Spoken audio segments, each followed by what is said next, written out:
আসসালামু আলাইকুম, কেমন আছো সবাই? পার্টস অফ স্পিচের প্রোনাউনের ক্লাসে আজকে তোমাদের স্বাগতম। আমরা আজকে আলোচনা করব প্রোনাউন নিয়ে।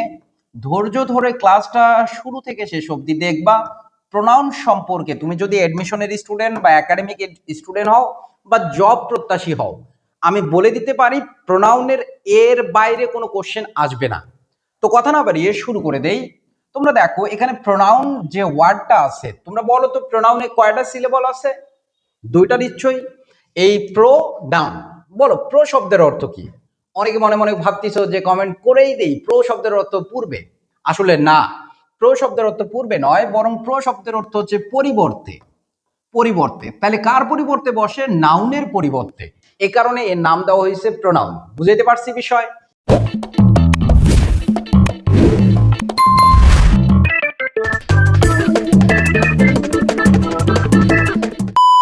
এই প্রোনাউনকে আমরা 8 ভাগে ভাগ করব। তাহলে প্রোনাউন বলো কত প্রকার?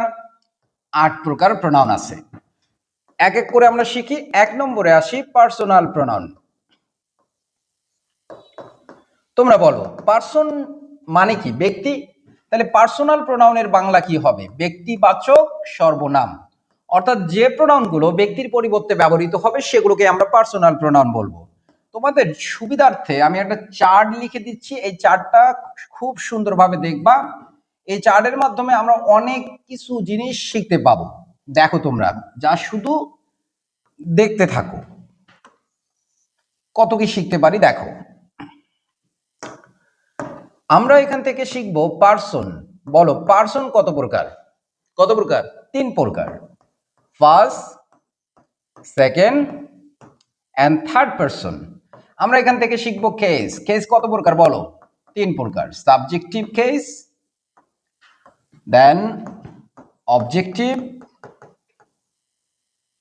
Case and possessive case. তাহলে আমরা কেস কত প্রকার পড়লাম বলো? 3 প্রকার। Subjective, objective and possessive case.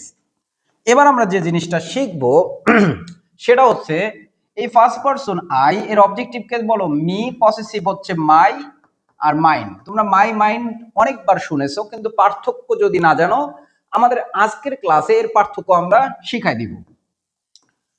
এরপরে নাম্বারে আসি। নাম্বার ফার্স্ট পারসন আই এর প্লুরাল ফর্ম হচ্ছে উই। তাহলে নাম্বার 2 প্রকার, সিঙ্গুলার এন্ড প্লুরাল। আই এর প্লুরাল ফর্ম উই, এর অবজেক্টিভ কেস আস, পসেসিভ হচ্ছে আওয়ার অথবা আওয়ার্স। এই আওয়ার্স আর মাইন্ডকে অনেকে ডাবল পসেসিভও বলে।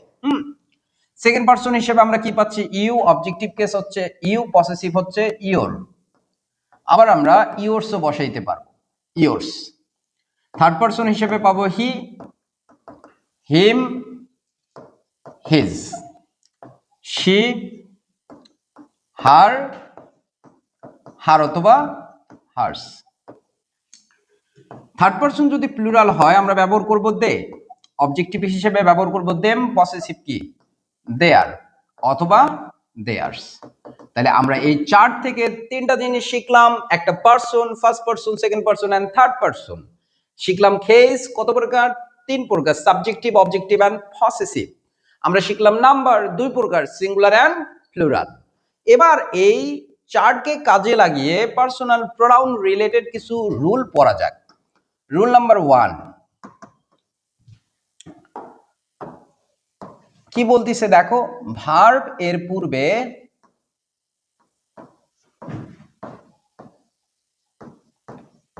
সাবজেক্টিভ কেস,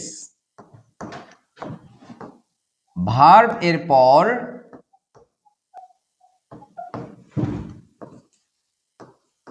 অবজেক্টিভ কেস এবং নাউন এর পূর্বে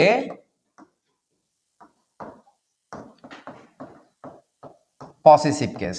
তোমাদের ক্লাসগুলো করতে গিয়ে যদি কোনো প্রবলেম ফেস করো অবশ্যই কমেন্ট সেকশনে জানাবা, যে কোয়ালিটি খারাপ অথবা শুনতে সমস্যা হচ্ছে, এরকম কোনো সমস্যা হলে জানাবা। অথবা পার্সোনাল প্রবলেম কোনো টপিকের উপর যদি থাকে কমেন্ট সেকশনে কমেন্ট করে জানাবা, আমি সলভ করে দিব। তো আমরা একটা এক্সাম্পল লিখি। বলছে he called me with my father. এই সেন্টেন্সটা দেখলে আমাদের উপরের রুলটা একদম ক্লিয়ার হয়ে যাবে তোমাদের কাছে। দেখো কল্ড, এই সেন্টেন্সে কি ভার্ব, তার পূর্বে আমরা কি ব্যবহার করছি সাবজেক্টিভ কেস, এরপর মি ব্যবহার করছি, আমরা মাই ব্যবহার করতে পারতাম না, আইও না। তাহলে নাউন এটা ফাদার, নাউনের পূর্বে দেখো পসেসিভ কেস। তাহলে what we learn from the topic or from the rule, যে before verb we have to use subjective case and after verb objective case, before a noun possessive case. এবার আমরা rule 2 শিখবো, খুবই important, এখান থেকে admission এবং জবে প্রচুর কোশ্চেন আসে।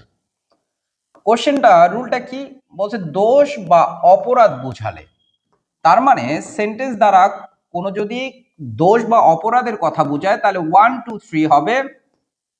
আবার যদি আমরা দেখি অন্য ক্ষেত্রে, অর্থাৎ দোষ যদি না প্রকাশ করে তখন 2 3 1 হবে।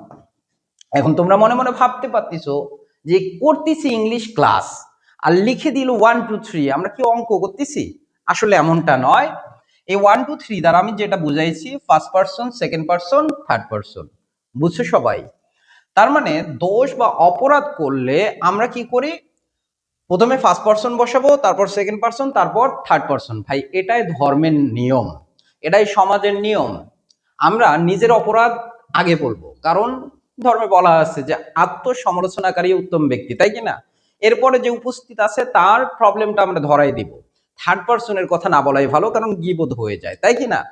কিন্তু আমরা বাঙালি হিসেবে উল্টা কাজ করি, হ্যাঁ, সব দোষ আওয়ামী লীগ সরকারের। হ্যাঁ, আমরা তো দুধে ধোয়ার তুলসী পাতা। ঠিক আছে, এখন আসি, এগুলো কোশ্চেন আসবে কিভাবে, চুজ দ্য কারেক্ট সেন্টেন্স হিসেবে আসবে, অর্থাৎ সিকোয়েন্স চেঞ্জ করে দেওয়া থাকবে, আমাদের সঠিক সিকোয়েন্স চুজ করতে হবে। তো দেখো আমি একটা উদাহরণ দেই, I, you and he are guilty, এটা এডমিশনে এবং জবে অনেকবার আসছিল। I, you and he are guilty. তো এই যে সেন্টেন্সটা পড়লাম, গিলটি মানে অপরাধী, অপরাধ বুঝাইছে, এই কারণে প্রথমে first person, then second person, then third person. আশা করি তোমরা বুঝছো। এখন 2 3 1 দিয়ে যদি আমি দেই, আমি পরের রুলের মাধ্যমে সেই উদাহরণটা দিব।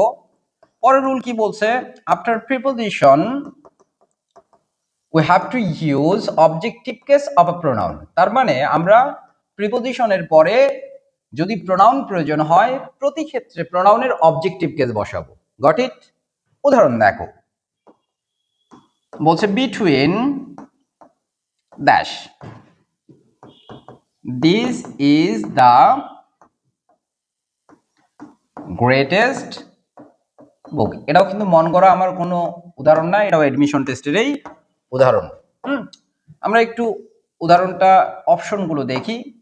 অপশনগুলো বলছে আই অ্যান্ড ইউ, অপশন বলছে ইউ অ্যান্ড মি, অপশনগুলো হবে me and you, then you and me.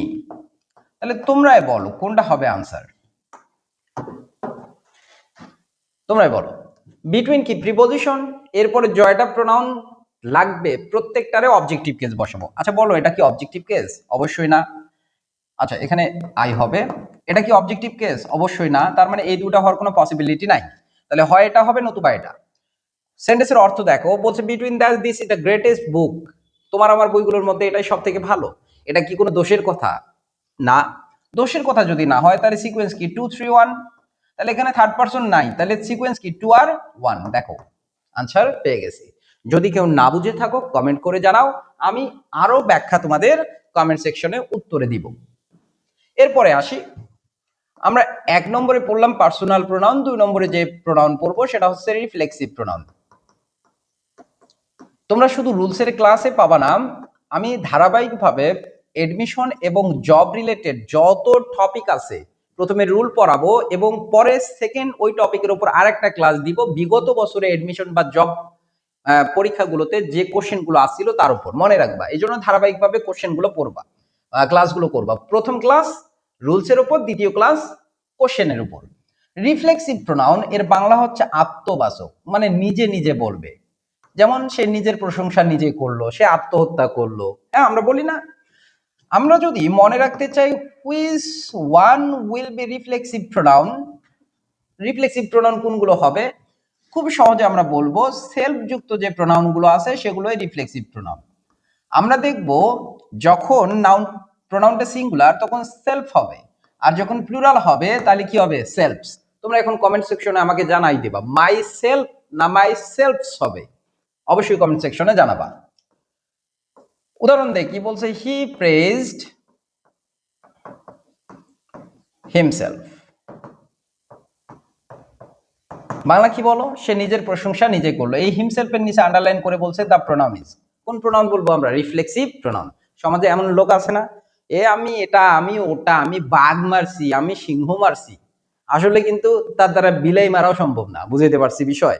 হ্যাঁ, এখন আসি, এরকম সে নিজের প্রশংসা নিজেই করলো, তাহলে হিমসেলফ কোন প্রোনাউন বলো? Reflexive pronoun. তোমরা ভাবিও না যে আমি বিলাই বললাম দেখি আমি বিড়াল বলতে পারি না, এমনটা না। হ্যাঁ, সমালোচক অনেক আছে তো এই জন্য বলে দিলাম।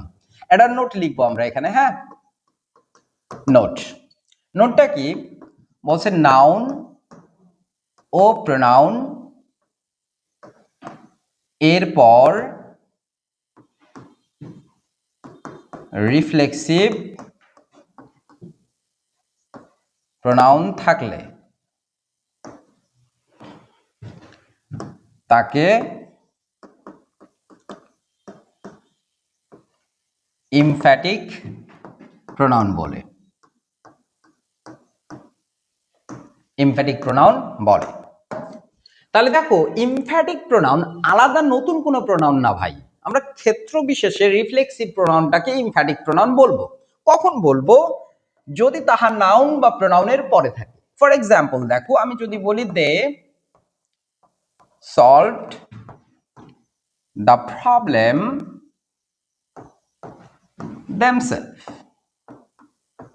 themselves। এই যে দেখো, আমরা themselves-এর নিচে আন্ডারলাইন করে বলছি এটা কোন প্রোনাউন। অপশনে আছে রিফ্লেক্সিভ, অপশনে আছে ইমফ্যাটিক। আমি চারটার কথা না বললাম, দুইটা বললাম।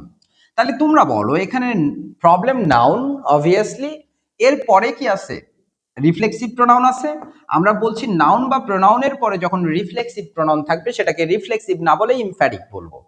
আর অপশনে যদি কোনো কারণে ইমফ্যাটিক না থাকে, নাউন বা প্রোনাউনের পরে প্রোনাউন রিফ্লেক্সিভ প্রোনাউন আছে কিন্তু অপশনে ইমফ্যাটিক নাই, তখন তোমরা রিফ্লেক্সিভ দাগাবা। বুঝছো বিষয়? আমরা দুটো প্রোনাউন পড়লাম, এবার 3 নম্বর প্রোনাউনে আসি, ইনডিফিনিট প্রোনাউন। আচ্ছা, তোমরা বলো ইনডিফিনিট মানে কি? ইনডিফিনিট মানে হচ্ছে অনির্দিষ্ট জ্ঞাপক সর্বনাম। তাহলে ইনডিফিনিট প্রোনাউন এর বাংলা কি? অনির্দিষ্ট জ্ঞাপক সর্বনাম। তাহলে যে প্রোনাউন গুলো কাউকে অনির্দিষ্ট করে বুঝাবে আমরা সেগুলোকেই ইনডিফিনিট প্রোনাউন বলবো। একদম ইজি এন্ড সিম্পল কথা। ইনডিফিনিট প্রোনাউন কেমনে মনে রাখবো? আমি যদি একটা কাঁচা বাংলা রুল বলি, সেটা হচ্ছে কোন প্রোনাউনের শেষে ওয়ান থিং বডি থাকবে। ভাই কি থাকবে বলো? One thing body. সেগুলোকেই কোন প্রোনাউন বলবো? Indefinite pronoun. মনে থাকবে কিনা? যেমন সামওয়ান, সামথিং, হ্যাঁ, তারপর এভরিবডি, এভরিওয়ান, এভরিথিং। দেখো, থিং, বডি, ওয়ান আছে কিনা? দ্যাটস ওয়াই এগুলোকে আমরা কোন প্রোনাউন বলবো? Indefinite pronoun. মনে থাকবে তো? এখন দেখো, এদের ইনডিফিনিট প্রোনাউন কেন বলা হচ্ছে? বলছে সামওয়ান লাইকস মি। আমি তোমাদের বললাম যে সামওয়ান লাইকস মি। এই সামওয়ানের নিচে আন্ডারলাইন করে বলছে এটা কোন প্রোনাউন? তোমরা বলো এটা কোন প্রোনাউন? এটা ইনডিফিনিট প্রোনাউন। এখন তোমরা যদি বলো ইনডিফিনিট কেন হইলো, আমি তোমাদের বললাম সামওয়ান লাইকস মি। এখন তোমরা বলতে পারবা সে কে? মেয়ে না ছেলে, না আবার তালি বাজায় দে টাকা দে, দে টাকা দে, এইরকম কেউ? বোঝো নাই বিষয়? তাহলে তোমরা স্পেসিফিক ভাবে বলতেই পারবা না ছেলে মেয়ে না থার্ড পারসন সিঙ্গুলার। বোঝো নাই? আর নির্দিষ্ট করে বলা তো দূরের কথা। তাহলে অবশ্যই সামওয়ান কারো পরিবর্তে ব্যবহৃত হয়েছে, but the person is indefinite. That's why this pronoun is called indefinite pronoun. আশা করি সবাই বুঝতে পারছো। এবার 4 নম্বরে আসি, ডিস্ট্রিবিউটিভ প্রোনাউন। তাহলে ডিস্ট্রিবিউটিভ প্রোনাউন আমরা কাকে বলবো? ডিস্ট্রিবিউটিভ, ডিস্ট্রিবিউট মানে ভাগ করা। আমরা যদি সুন্দর নাম দেই দাঁড়াবে বিভাজক সর্বনাম। বিভাজক সর্বনাম। কোনগুলোকে আমরা ডিস্ট্রিবিউটিভ প্রোনাউন বলবো?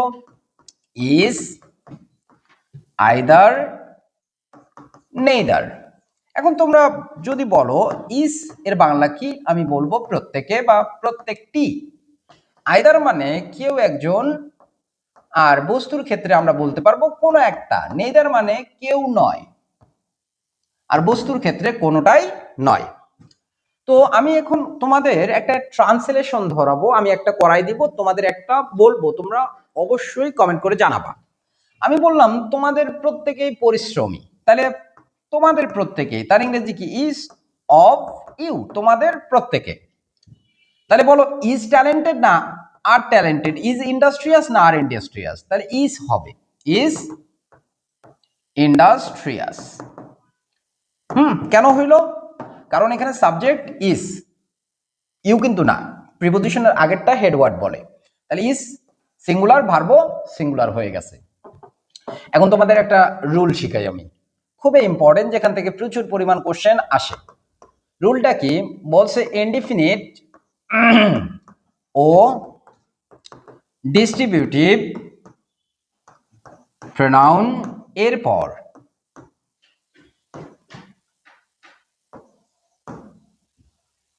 ভার্ব সব সময় সিঙ্গুলার হয়। তাহলে ইনডিফিনিট ও ডিস্ট্রিবিউটিভ প্রোনাউনের পর আমরা সব সময় ভার্ব কি করব বলো? সিঙ্গুলার করব। এখন কিন্তু এদের পর, অর্থাৎ কি ইনডিফিনিট ও ডিস্ট্রিবিউটিভ প্রোনাউনের পর অব থাকলে যে নাউনটা আসবে, নাউনটা প্লুরাল হবে, নাউন প্লুরাল হয়। দেখো প্লুরাল হয়। আমি তোমাদের এক্সাম্পল দিয়ে একটু বুঝাই দেই কি বলা হচ্ছে। ইনডিফিনিট ও ডিস্ট্রিবিউটিভ প্রোনাউনের পর ভার্ব সিঙ্গুলার হয়, এই কথাটা আগে বুঝাই। দেখো এখানে সাবজেক্ট কে সামওয়ান, ইনডিফিনিট প্রোনাউন, এই জন্য ভার্বের সঙ্গে এস বাই এস করছি, কারণ ভার্বের সঙ্গে এস বাই এস করলে ভার্ব সিঙ্গুলার হয়। আবার দেখো ইজ অফ ইউ, এখানে সাবজেক্ট ইজ, যেটা ডিস্ট্রিবিউটিভ প্রোনাউন, এই জন্য ভার্ব কি করছি? ইজ করছি। কিন্তু এখানে বলছে ইনডিফিনিট বা ডিস্ট্রিবিউটিভ প্রোনাউনের পর যদি অব আসে, যেমন ওয়ান একটা ইনডিফিনিট প্রোনাউন, এরপরে অব আসছে, তাহলে এরপরে যে নাউনটা থাকবে সেটা সিঙ্গুলার হবে, সরি প্লুরাল হবে, কিন্তু ভার্ব সিঙ্গুলার হবে। ওয়ান অফ মাই টিচার, তাহলে টিচার না টিচার্স? টিচার্স। ইজ না আর হবে বলো তো? ইজ। আমরা লিখলাম one of my teachers is very handsome. বুঝছো? তাহলে আমরা কি শিখলাম এখানে? ইনডিফিনিট প্রোনাউনের ক্ষেত্রে এর পরে অফ থাকবে, তখন নাউন হবে প্লুরাল, কিন্তু ভার্ব হবে সিঙ্গুলার। আশা করি তোমরা সবাই বুঝে গেছো। এবার তোমরা আমাকে একটা বাংলা ইংলিশে কনভার্ট করে দেখাবা। তোমাদের কেউ মনোযোগী নয়, তোমাদের কেউ মনোযোগী নও, এর ট্রান্সলেশন কমেন্ট সেকশনে জানাই দিবা। তোমাদের কেউ মনোযোগী নও। নেক্সট আমরা আসবো 5 নম্বর ইন্টারোগেটিভ প্রোনাউনে। ইন্টারোগেটিভ প্রোনাউন, এখানে আমি একটা প্রতিষ্ঠিত ভুল সংশোধন করে দেই তোমাদের। প্রতিষ্ঠিত ভুলটা কি? তোমরা অবশ্যই প্রত্যেকে জীবনে একবার শুনছো যে তোমাদের বলা হয়েছে ডাব্লিউএস ওয়ার্ডগুলোকে ইন্টারোগেটিভ প্রোনাউন বলে। শুনছো কিনা? যদি মিথ্যা হয় কমেন্ট সেকশনে জানাই দিও। তো সকল ডাব্লিউএস ওয়ার্ড কিন্তু ইন্টারোগেটিভ প্রোনাউন না। একদম সকল টিচারের বা প্রতিষ্ঠিত একটা সত্য কথার বাইরে চলে গেলাম আমি, যে উ, হোয়াট, উইস, এগুলোকে আমরা কোন প্রোনাউন বলবো? Interrogative pronoun. কিন্তু আমাদের যে বলা হইতো ডাব্লিউএস ওয়ার্ডগুলোকে ইন্টারোগেটিভ প্রোনাউন বলবে, এটা পুরোপুরি সত্য নয়। কেননা কারণ আমরা ইন্টারোগেটিভ অ্যাডভার্ব বলতে কিছু পাবো। সেগুলো কি? আমরা জানি কখন, কোথায়, কেন, কিভাবে। এই উত্তর যারা দেয় এরা হচ্ছে অ্যাডভার্ব, এইগুলোকে এই জন্য ইন্টারোগেটিভ অ্যাডভার্ব বলবো। তাহলে একটা বিষয় দেখো, আমি যদি তোমাদের বলি who are you, why you, এই উ এর নিচে আন্ডারলাইন করে বলছে the pronoun is, the word is, তোমরা বলবো প্রোনাউন। কিন্তু আমি যদি তোমাদের বলতাম when will you come, তোমরা এখন কমেন্ট সেকশনে আমাকে জানাই দিবা when কোন পার্টস অফ স্পিচ, তড়িঘড়ি করে তাড়াতাড়ি কমেন্ট সেকশনে জানাই দাও। এবার আমরা যে জিনিসটা শিখবো সেটা হচ্ছে 6 নম্বরে relative pronoun. Relative pronoun, relate মানে সম্পর্ক করা, তাই কিনা? সংযোগ করা। তাহলে দুই প্রোনাউনকে সংযোগ করবে, দুই ক্লোজকে সংযোগ করবে, যেটা সেটাকে রিলেটিভ প্রোনাউন বলবো। অর্থাৎ রিলেটিভ প্রোনাউন কোনগুলো? ইন্টারোগেটিভ প্রোনাউন যেগুলো রিলেটিভ প্রোনাউনও সেগুলো। এক্সট্রা ভাবে এখানে যা শুধু আমরা যে রিলেটিভ প্রোনাউনটা পাবো সেটা হচ্ছে দ্যাট। তাহলে এখন তোমরা বলতে পারো কিভাবে বুঝবো ইন্টারোগেটিভ এগুলো আবার রিলেটিভ এগুলো কিভাবে বুঝবো এগুলো ইন্টারোগেটিভ না রিলেটিভ? কথা সহজ, উত্তরও সহজ। ইন্টারোগেটিভ সেন্টেন্সের শুরুতে থাকলে ইন্টারোগেটিভ, আর দুই ক্লোজের মাঝখানে যদি থাকে সেটা হবে রিলেটিভ। যেমন I know, Dhaka varsity question, I know who, are you হবে না ইউ আর হবে বলো? You are. তো মাঝখানে যখন ডাব্লিউএস ওয়ার্ড থাকে প্রথমে সাবজেক্ট বসবে, তারপরে কি বসবে? ভার্ব, কারণ এটা অ্যাসারেটিভ সেন্টেন্স। সবাই বুঝছো তো? আশা করি সবাই বুঝতে পারছো। আমরা প্রোনাউনের একদম শেষ প্রান্তে চলে আসছি। 7 নম্বরে লিখবো ডেমনস্ট্রেটিভ প্রোনাউন। Demonstrative pronoun.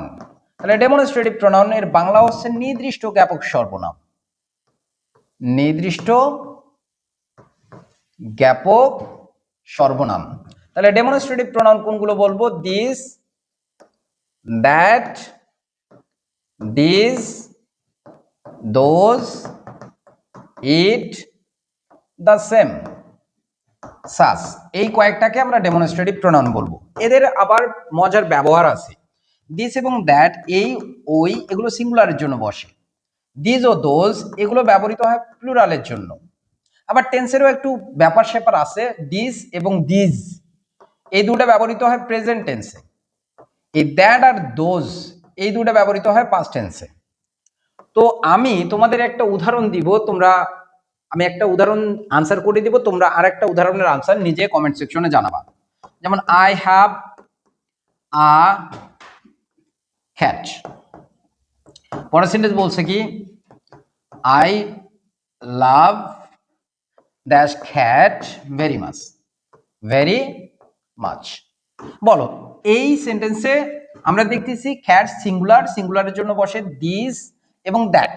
এটা প্রেজেন্ট টেন্সে আছে, দ্যাটস ওয়াই বসাবো আমরা দিস।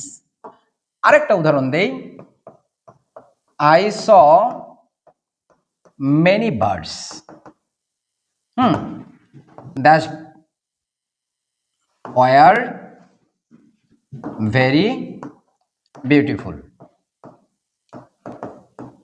যদিও আগের সেন্টেন্সের দিসটা অ্যাডজেক্টিভ হিসেবে আছে, যেহেতু নাউনের পূর্বে আছে।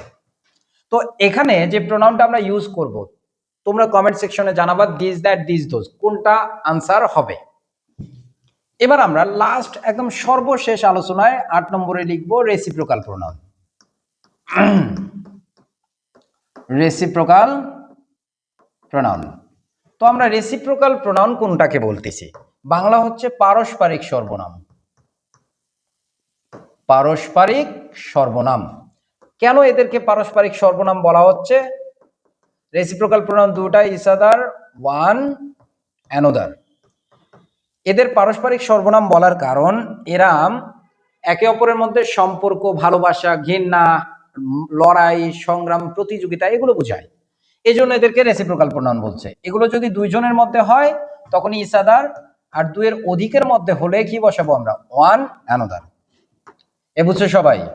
আমি রাজশাহী ইউনিভার্সিটির একটা কোশ্চেন তোমাদের বলি। দে টু সিস্টার্স লাভ ড্যাশ। তাহলে দুইজনের মধ্যে আছে, তাহলে অবশ্যই কি হবে? কমেন্ট সেকশনে তোমরা ফট করে আনসারটা লিখে দাও এখানে কি হবে। ঠিক আছে? এই ছিল আমাদের প্রোনাউনের ক্লাস।